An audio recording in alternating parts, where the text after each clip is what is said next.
Welcome to the WRAL Daily Download. I'm Amanda Lamb. In today's deep dive conversation, we're talking with WRAL's state government reporter Will Doran about the North Carolina Compassionate Care Act, which would make marijuana legal for medical purposes in our state.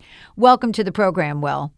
Thanks for having me. So today we are talking right after the initial vote of the Senate before the second vote of the Senate. Will, tell me about how this went down in the Senate and what the debate was on the floor from both sides. Sure. So people who have been following state politics know that this is now the second year in a row that the Senate has voted to legalize medical marijuana. And it really came out of left field, or actually right field maybe, because it had a Republican sponsor on it. Interesting.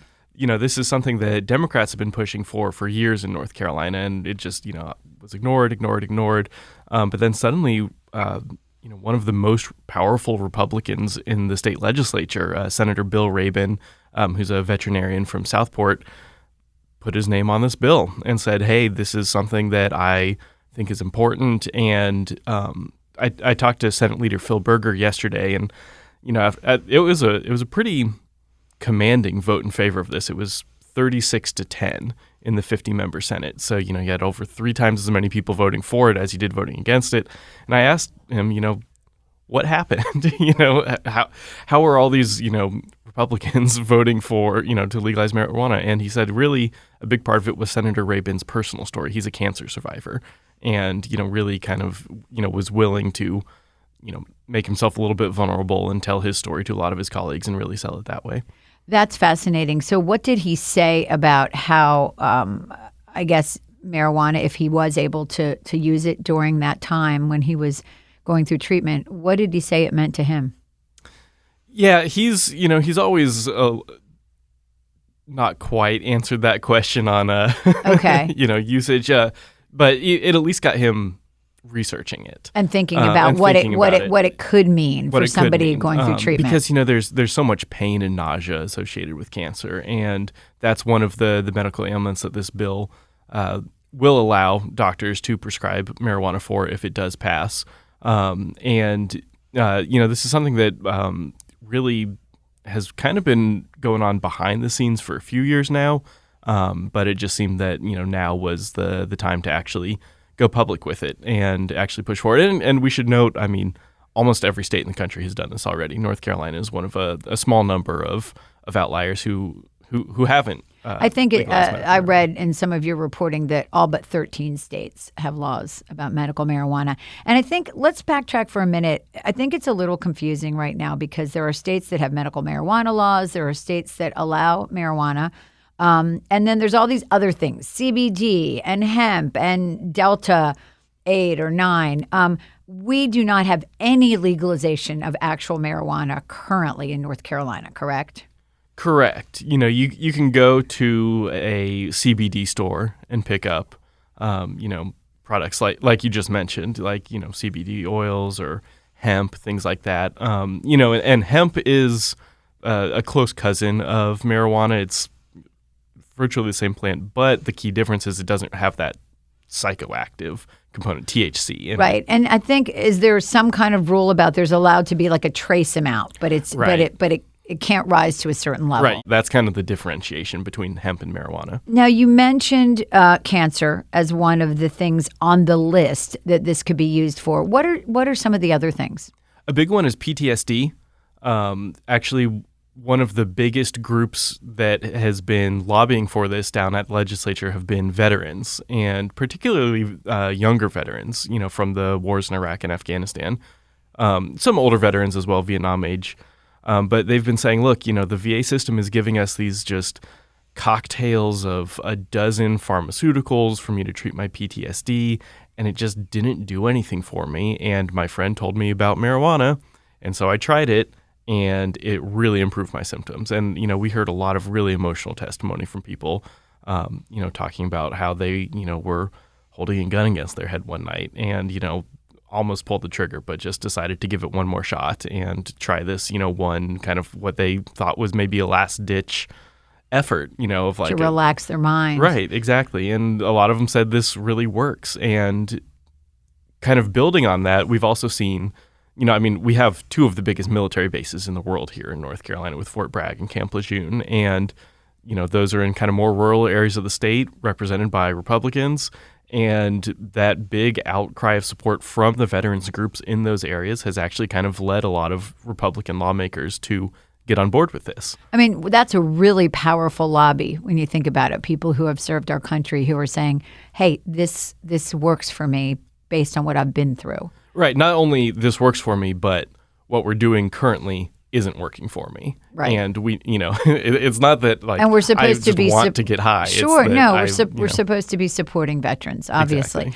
Exactly. And I know there are things that aren't on the list. Also on the list, sickle cell anemia, Parkinson's, but it's really kind of a pretty small list. What are the things that have been left off that people are saying, hey, we really should include X, Y, and Z? Yeah. And I should point out it's a purposefully small list. While we do have Republicans voting on this, there, talking to Senator Rabin, there's, kind of a realization that, okay, people don't want to go too far. And he's been very clear, like if North Carolina does pass this, he believes that we'll have the strictest laws for medical marijuana of anywhere in the country. And that's kind of been his selling point to some of the more social conservatives. So what he said is he doesn't want to have more kind of vague ailments on it, like, glaucoma, chronic pain, things like that, where people could be accused of faking it to just get a prescription from their doctor. And, that's his line that, Sure. And there's been some concerns that, this is just a gateway to full legalization. He wants to cut that out But completely. Definitely not, because I think when you first hear about this, you think, it's for pain, but that's not specifically on that list. Correct. It's for specific diagnosed ailments, basically. Correct. And that has been a concern of some activists and some particularly Democratic lawmakers. And, they point out, too, like we have a really bad issue in North Carolina with the opioid crisis. Sure. And, they say, if we allow this for opioid abatement treatment, basically, taking people who are already addicted to opioids and prescribing them marijuana instead. Are we just trading one evil for another, is what people say. Right. I understand. Okay. Well, we'll be back after the break with more from Will Doran about what this bill means to the future legalization of marijuana in our state.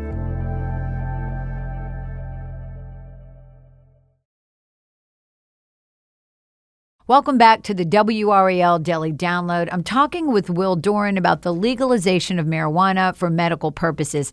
Now, we talked briefly in the first half of the show, Will. You said this was brought up last year. This was brought up in the last session. Tell me how it did at that time. It actually had a very similar vote in the Senate last year as it did this year. So there were no really big surprises when it passed here now. The biggest question has always been what's going to happen in the other chamber of the legislature, in the state house. It didn't go anywhere in the House last year.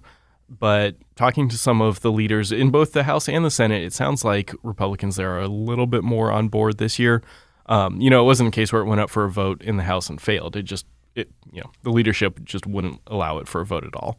And it sounds like this year chances are probably better, if not good, that it'll actually go for a vote. So that's going to be, the big kind of next storyline that we're going to be following down the legislature. Absolutely. And, when I think about this, we've mentioned veterans groups lobbying for it. There are potential stakeholders here, obviously. What about farmers? What are farmers saying? Because obviously this is something that they could participate in. Sure. Obviously tobacco is king in North Carolina. Everyone knows that. But tobacco sales have been dropping. And dramatically dropping. Yeah. And so there's a thought that, hey, if there's this potential new crop out there that could be an even bigger cash crop than tobacco was, this is a way to really boost rural parts of the state and our rural economies. Yeah, I mean, we're uniquely set up for that, given the fact that we have so many farmers in our state. How would it be distributed? Would it go through a pharmaceutical company? And what are pharmaceutical companies saying? Are they worried about competition? It would not go through a pharmaceutical company. Because, there's obviously marijuana is still illegal at the federal level, even though, as I said earlier, basically every state has done this. The federal government still hasn't. And that creates problems for getting loans from banks and going through pharmaceutical companies and all things like that. And so what the state would do instead is we would give out licenses to companies to open up dispensaries. And there would be a pretty limited number of those dispensaries that could open throughout the state. I think it's no more than 80 stores. And probably, I would assume maybe a lot of people that are currently in the CBD, hemp industry might transition into something like that because they're already kind of in that loop. A lot of them would love to. One complaint that we've heard is the way the bill is written may kind of weigh things in favor of big out-of-state companies that already have tons of experience in other states doing this. And, there's an argument for that. Say, look, we're about to start this. We don't want to just hand over the keys to untested people who don't necessarily know what they're doing. We want to bring in people who actually have experience. But because this has been illegal in North Carolina, a lot of local people don't really have experience. Right. I understand. So you've got to ask the question when you're looking at this. I'm sure there are people who say, well, this is just the first step to legalizing marijuana in the state of North Carolina overall, and this is a gateway. We don't want to go there. I mean, what kind of talk are you hearing surrounding that theory? That's been really the main opposition against it is that, the slippery slope argument that, okay, well, if we do this, then it's only a matter of years until we fully legalize it. And some people say, yeah, that sounds great. Let's do it. If you look at public polling, the majority of North Carolinians support full legalization of marijuana, even for recreational use. However, the majority of Republican voters don't support that. And so what you've really heard from Republican politicians is, that's the main opposition, is that we think that medical marijuana is just kind of this slippery slope to full legalization. And the Republican sponsors of this bill have said no. As I mentioned earlier, they've said we've written this to be incredibly strict. And, that goes from not just the list of things that medical marijuana can be used for, but even down to, how aggressively companies are going to be allowed to market it. And, so every aspect of it. Yeah, they can't have neon signs, things like that. They've really put a lot of thought into kind of, trying to make it as invisible as possible. That makes sense. So, and we talked a little bit about this, but one more vote in the Senate as of this recording should be a routine vote. And then it's on to the House, and that's where this is going to land in terms of whether it will go forward. How long will that process take, potentially? At the legislature, it could be up for a vote next week, or it could take months or even years. Like I said earlier, we are expecting it to have more support in the House this year. There was a lot of turnover in the 2022 elections. Republicans obviously still hold a majority, but there's, a new crop of people there. And, as you change politicians, you maybe change views on things. And so it seems that there is much more momentum for it this year. Will, thank you so much for explaining this and for your continued reporting that we will continue to follow on this very important issue. And thank you for listening to the WRAL Daily Download and making us part of your morning routine. If you like what you're hearing, please rate us on Apple Podcasts or whatever podcast app you use. Another great way to get WRAL news is the Morning Briefing newsletter. It's a daily email waiting in your inbox every morning with Triangle news, events, and headlines to get you ready for the day. Sign up at WRAL.com/newsletter.